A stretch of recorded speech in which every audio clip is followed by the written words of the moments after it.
The Milwaukee Brewers will enter Game 6 trailing the Dodgers 3-2 in the series, even though many Brewer fans feel that the Milwaukee should be ahead of LA. Since they have controlled a majority of the series thus far. Missed opportunities. Games 2 and 4 of the NLCS both resulted in losses for the Milwaukee Brewers and were both games that Milwaukee had the opportunity to win. Starting pitcher in Game 2, Wade Miley, pitched a gem, limiting this explosive Dodger offense and allowing the Brewers to take 3-0 lead early in the game.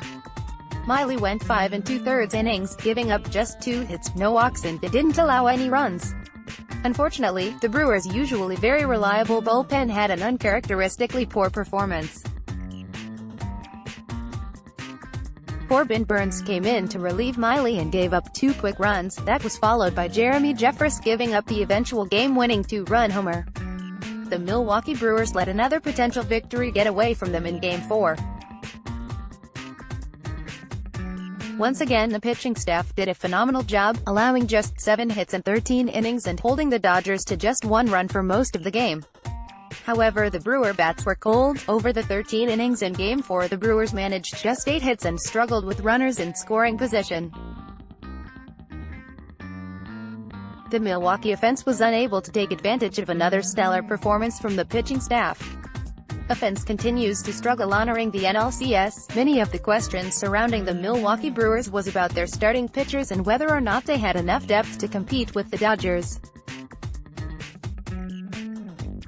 But as the series has developed, the starting rotation has been keeping the Brewers in these games.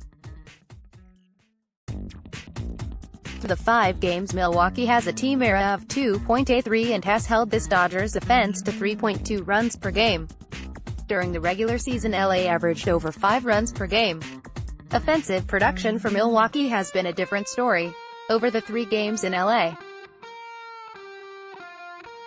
the Brewers' offense managed just 7 total runs. An enormous factor has been the quiet bats at the top half of the order.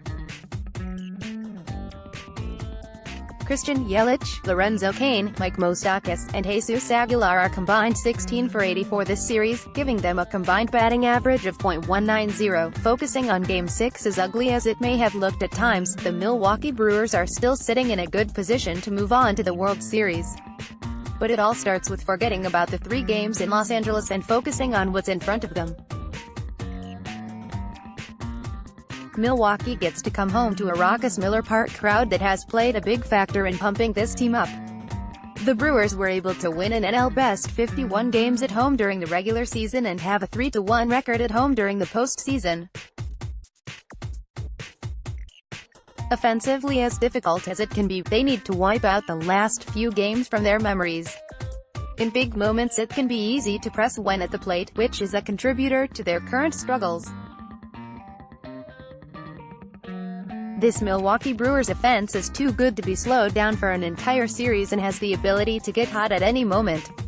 Next, what happened to the Brewers offense in Game 5? Want your voice heard? Join the Reviewing the Brew team. Write for us. The Dodgers are a very good team and everyone knew this wasn't going to be an easy series, but the Milwaukee Brewers have a tremendous opportunity in front of them. They were able to win essentially 12 playoff games in a row to get to this point, but to win 2 more, it all starts with moving forward.